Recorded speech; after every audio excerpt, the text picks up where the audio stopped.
En fait, il faut savoir que il y a un certain nombre d'interventions de dirigeants européens et d'analystes aussi qui fustigent la spécificité de la France, notamment sur deux plans. Ça, il faut le savoir.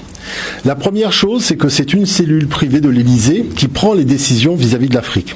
Et c'est assez surprenant parce qu'on parle d'installer la démocratie en Afrique alors que la décision n'est pas démocratique. Vous voyez, et ça, c'est un véritable problème. Donc on connaît toutes les problématiques de la France-Afrique, les cellules privées de l'Élysée et les avions qui décollent, donc en secret la nuit, généralement au Bourget, avec des opérations militaires. Et c'est quand il y a un mort, on apprend que tiens, l'armée française faisait telle opération à tel endroit. Totalement.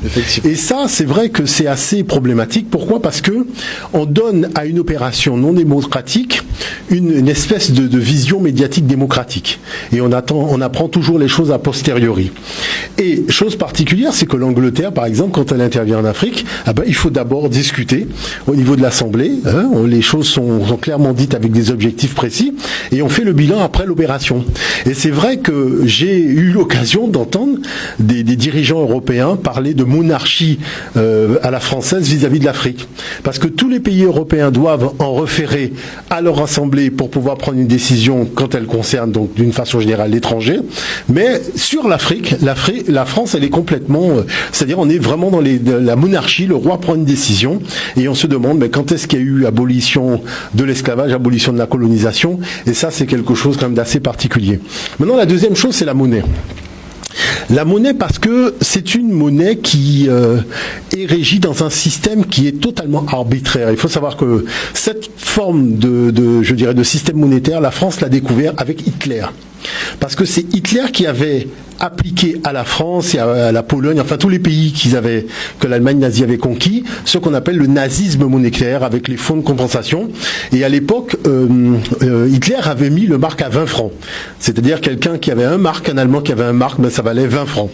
Donc, chose particulière, c'est que en 1945, soir de Noël, qu'est-ce qui va se passer ? Donc, ce sont des responsables français avec le gouvernement français, 3 personnes, vont décider d'instaurer le franc CFA en Afrique, donc sans démarche démocratique, et on va mettre un franc égale 100 francs CFA.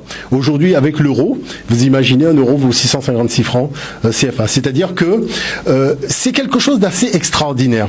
Vous voyez, parce que comme j'expliquais dans une conférence que je faisais à Toulouse, c'est que c'est un peu comme si vous arrivez quelque part et on vous dit voilà, pour son bien, pour le bien de l'Afrique, la France dit écoutez, je vais fabriquer une monnaie, c'est moi qui vais fixer le taux de la monnaie, je vais même l'imprimer, je vais même lui donner un nom à cette monnaie, et c'est moi qui vais décider tout seul de sa valeur. Et puis, quand je viens acheter quelque chose chez vous, c'est encore moi qui décide du prix et comment on va payer avec l'espèce de monnaie de Monopoly que j'ai mis en place de manière à faire en sorte d'organiser tout simplement le kidnapping et le vol à grande échelle, donc des richesses que vous avez dans votre sous-sol. Et le problème, c'est que quand vous cherchez dans le grand dictionnaire économique des relations internationales, comment s'appelle cette forme de relation économique ? Ça s'appelle le vol. Purement et simplement, ça s'appelle l'échange. Non, mais c'est-à-dire que c'est pas celui qui achète qui va fixer la monnaie pour celui qui vend, avec la valeur de cette monnaie et décider à quel prix il achète. Ça s'appelle le vol. Il n'y a pas d'autre mot. Bon, maintenant, quand le président italien dit ça, il le dit tout simplement parce qu'il ne faut pas oublier que la décision d'aller nuire aux intérêts donc du gouvernement libyen, de tuer Kadhafi, tout ça, on sait qui est-ce qui était impliqué avec l'Angleterre, mais qui a été à l'origine de la démarche. Et on voit le résultat la France aujourd'hui. En première ligne avec Nicolas Sarkozy. En première ligne, et le problème, c'est que c'est une catastrophe. Ce qui se passe en Libye aujourd'hui est une véritable catastrophe. Et même des hauts responsables américains, leur vie en danger, certains sont tués dans des opérations, des suicides qui sont menés là-bas. Maintenant, mais le poste de Kadhafi avait dit que la réponse. Ah oui, non, mais de toute façon, il avait dit que totalement, mais il avait prédit ce qui allait se passer après. C'est-à-dire non seulement l'éclatement du pays, mais l'effritement en fractions.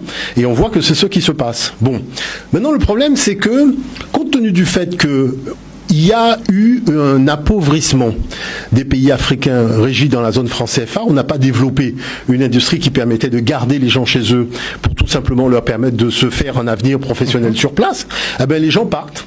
Les gens partent comme une espèce d'hémorragie on part par tous les moyens. Alors il y a beaucoup de migration en Afrique, mais cette migration, on le voit au niveau de la Méditerranée.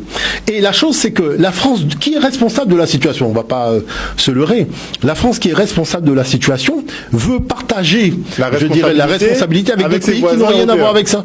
C'est pour ça qu'il contre-attaque. C'est pour ça qu'il contre-attaque et en disant, mais est-ce que vous avez remarqué que lorsqu'il s'agit de retranscrire exactement ce que le responsable politique italien a dit, on voit bien que les journalistes français ont du mal à dire, voilà, il a dit ça, il a attaqué à tel niveau, parce qu'ils savent que ce sont des sujets sensibles, ils savent qu'il y a une fronde au niveau de la jeunesse africaine sur le plan panafricain, pas simplement en Afrique, mais sur le plan mondial, sur le problème du franc CFA, et qu'il est temps que ça cesse. C'est-à-dire que franchement, cette monnaie-là, il faut y mettre un terme, parce que c'est une monnaie coloniale, c'est une monnaie qui nuit aux intérêts de l'Afrique, et pour vous expliquer quelque chose, c'est que quand l'Afrique vend quelque chose à un pays étranger, la monnaie est directement, c'est-à-dire le flux financier de la transaction, va directement sur le compte donc du Trésor français, qui va régir donc à la fois la conversion de la monnaie, et ensuite garder une partie de la somme, donc 50% du montant de la transaction, donc après la conversion de monnaie, et ce n'est que finalement 40% que l'Afrique aura. On avait justement ces révélations qui venaient de journaux allemands qui disaient que la France justement percevait à peu près 400 milliards d'intérêts sur l'Afrique par an. Ah oui, parce qu'avec les comptes de compensation, c'est des milliards qui sont là-bas. Et la problématique, c'est que l'Afrique a besoin de cet argent-là pour faire le développement. Alors pourquoi on se retrouve au troc? Pourquoi la Chine est si critiquée par l'État français? Tout simplement, vous savez, moi, je dirais, j'ai eu l'occasion d'assister à une scène assez ubuesque, c'est-à-dire qu'il y avait une réunion de gros investisseurs des pays du Sud qui s'étaient réunis à Paris. Et moi, j'essayais de faire valoir un peu le fait d'aller dans certains pays africains où il y avait des gens qui étaient formés tout à fait à même de faire tourner une industrie qui voudrait bien implanter là-bas. Et ces gens qui sont je dirais, des investisseurs industriels des pays du Sud, quand on leur a fait la proposition de l'Afrique, ils m'ont dit, mais non, pas question, autant enrichir l'État français. Parce que vous savez bien qu'avec le problème du franc CFA, autant aller investir cette usine en France et ne même pas parler de l'Afrique. Et c'est là que vous voyez que des intérêts, je dirais, industriels qui voudraient se développer au niveau de l'Afrique, se disent, oula, il faut surtout pas y aller parce que ça équivaut à faire une industrie française. Ou bien ils choisissent l'option de prendre des anciennes colonies, par exemple anglaises. Oui, c'est-à-dire qu'elles se développent beaucoup plus vite.